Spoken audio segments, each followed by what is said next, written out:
And then lastly for you, because you're the maven here in terms of ear to the ground trends and what general managers in the rest of the league is looking at position groups and how to put rosters together.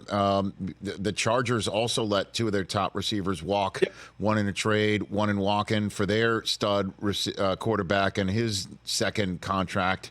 So I'm just wondering, are we seeing the receiver position viewed more like a running back spot where let's go get some in the draft? Look at the Packers, what they did with a bunch of guys who were $11 million collectively on the cap. I had Ross Tucker here in hour number 2. He said, look at the Chiefs. They've gone back to back after trading away Tyreek Hill. Are we seeing a trend here, Albert? If you want to get super big picture with it, Rich, Sure. which I know, you don't mind that, right? Yeah. You want to get super big picture with this. This is the way the sport's going. I mean, that's where the best athletes are playing.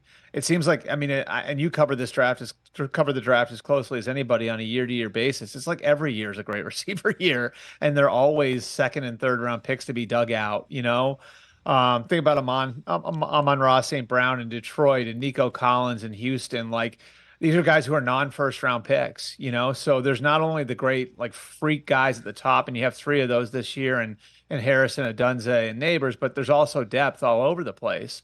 And so I think it's a little different than running back. With running back, it's more you're going to get the best value for them while they're on their rookie contracts, and obviously they age much faster than the other positions, and it is an easier position to fill. I think with the receiver, it's more it's become replaceable because there's so many great ones, because that's where all the great athletes in the sport are gravitating because of the passing game, because of 7-on-7. In fact, if you want to go like a level deeper on this, have you noticed over the last few years how so many of the top corners are sons of NFL players? Patrick Surtain, Asante Samuel Jr., J.C. Horn is Joe Horn's kid there in Carolina. Stingley, Derek Stingley is Daryl Stingley's grandson. Why do you think that is? It's because their dads are looking at it and saying, there are so many kids who are 6'1", 6'2", 200 pounds that can really run playing receiver. Go play corner, kid, And so I think that there's like a bigger picture thing here happening at the receiver position. And certainly for the Chargers, if you look at it, what's harder to replace? Keenan Allen and Mike Williams, or Joey Bosa and Khalil Mack?